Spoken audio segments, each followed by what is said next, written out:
भोजन का अवशोषण यानी एब्जॉर्प्शन ऑफ फूड, यानी जो पचे हुए भोजन के पाचन के बाद जो यानी डाइजेशन के बाद जो मटेरियल होते हैं, ये जल में विलेय पोषक तत्वों के रूप में उनकी आवश्यकता के अनुसार स्थान यानी कि आवश्यकता के स्थान में कोशिकाओं तक पहुंचाने का कार्य जो होता है बहुत इंपॉर्टेंट होता है, यानी बहुत इंपॉर्टेंट आवश्यक होता है, यानी कह सकते हैं। तो यानी कि जो जैसे एक कोश के जंतु होते हैं, जैसे अमीबा में हो गया, अमीबा में खाद्य यानी कि खाद्य रिक्तिका पाई जाती है, यानी फूड वैक्यूल जो होती है, फूड वैक्यूल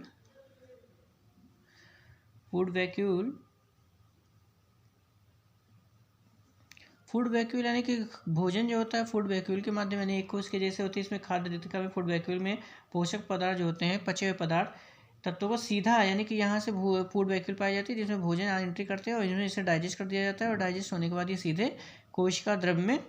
यानी ये कह सकते हैं इनके जीवद्रव्य में या कोशिका द्रव्य में मिला दिए जाते हैं, जिससे ये सीधे उसमें मिश्रण के रूप में उसमें मिक्स कर दिए जाते हैं। फूड वैक्यूल से रप्चर हो जाती है, उसके बाद सीधे कोशिका द्रव्य में मिल जाती है, जिससे फूड मटेरियल उनको एक कोश के जंतुओं में इसकी आवश्यकता अनुसार अपनी इसका उपयोग कर लेते हैं। और जो एक कोश सरल बहुकोश की जीवधारी होती हैं, इनमें कुछ कोशिकाएं जो होती हैं पचे हुए खाद्य और अवशोषित यानी जो पचे हुए खाद्य पदार्थ होते हैं उनको अवशोषित कर लेती हैं,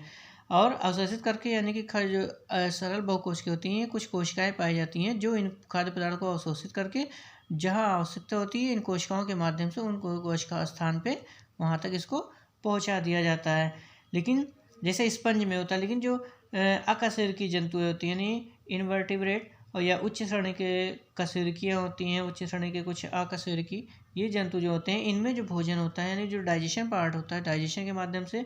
कोशिकाओं में यानी ये पचे हुए पदार्थ जो होते हैं वितरण जो होता है रक्त और लसिका के माध्यम से, यानी कि जो रक्त आपका है ब्लड और लसिका के माध्यम से लिम्फ जैसे यानी कि लसिका रक्त और लसिका के माध्यम से अकशेरुकी जंतुओं या उच्च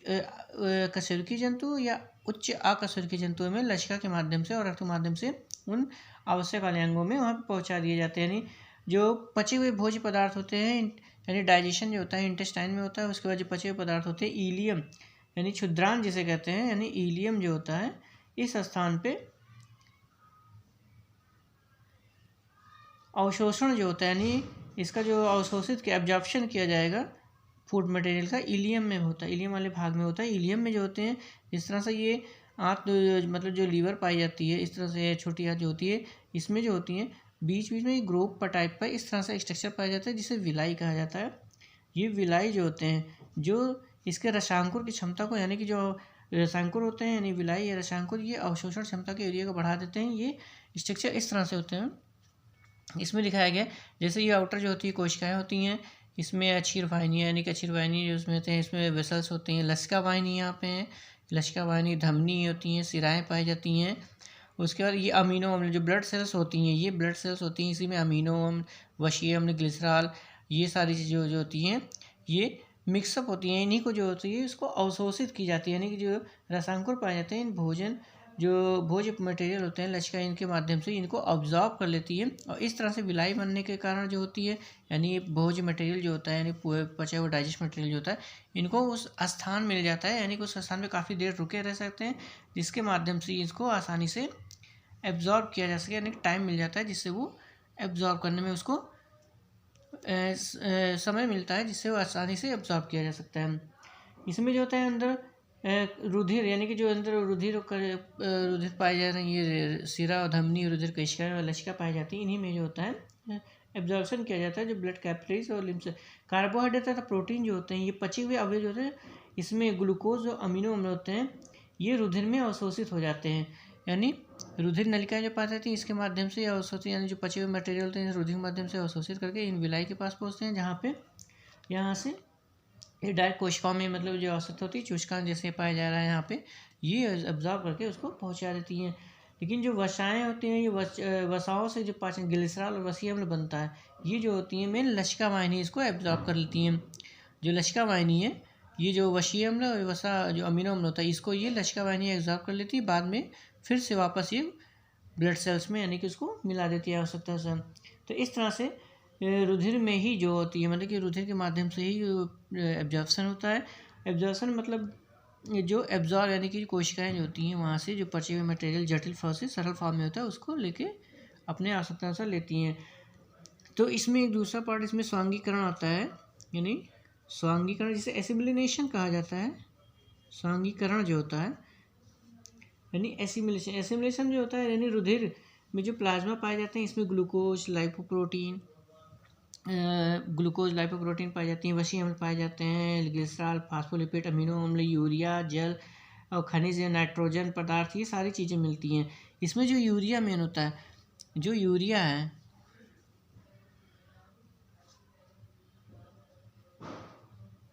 जो यूरिया होता है, ये यूरिया जो होता है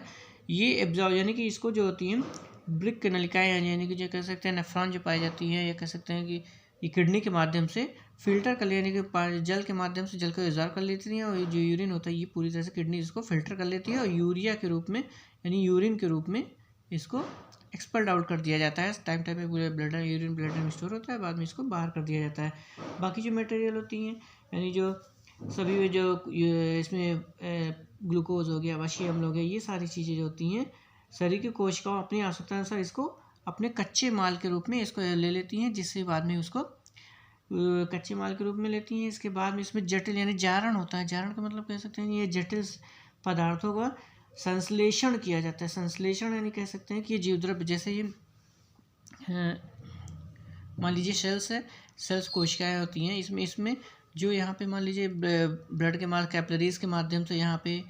पहुँचती हैं, कैपिलरीज के माध्यम से इसमें, तो ये एंट्री यानी कि इस आउटर सेल से इसको लेके इसके अंदर एंट्री कर दिए जाएंगे, तो ये यानी कि इसमें जीवद्रव्य जो पाया जा रहा है इसमें आके जो कच्चे पदार्थ के रूप में एब्जॉर्ब कर ली जाती हैं। जो ये एब्जॉर्ब कर ली जाएंगी कच्चे पदार्थ के रूप में, इसमें एंट्री कर जाएंगी, यानी कह सकते हैं ये सेल के अंदर जब एंट्री कर जाएंगी तो इस जीवद्रव्य में, तो ये जीवद्रव्य में जब जाएंगे तो यानी किसी को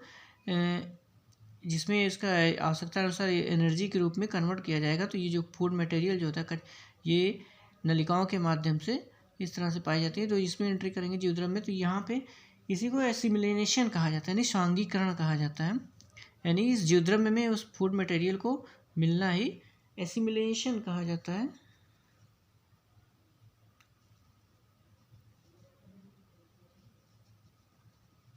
एसिमिलेशन यानी स्वांगीकरण,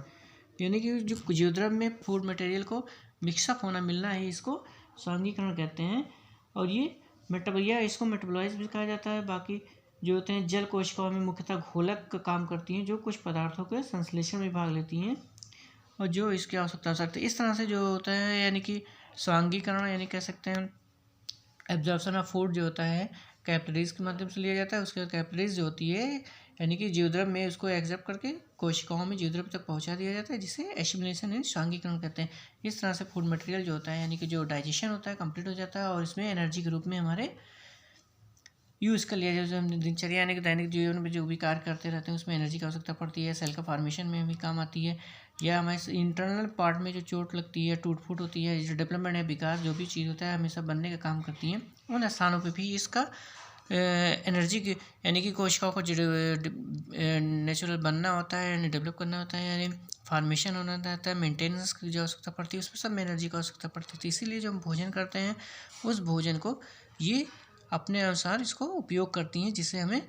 शरीर में भोजन की आवश्यकता पड़ती है। और ये सारी चीज़ें जो होती हैं ब्लड के माध्यम में और लसिया के माध्यम से ही कोशिकाओं तक पहुँचाई जाती हैं। उसके डाइजेशन के बाद उसके बाद वहाँ पे एनर्जी के रूप में इसको यूज़ किया रिलीज़ की जाती है। तो इसी को एसिमिलेशन यानी कह सकते हैं एब्जॉर्प्शन के बाद एसिमिलेशन यानी कुछ जीवद्रव्य में इसको मिक्सअप होना ही कहलाता है।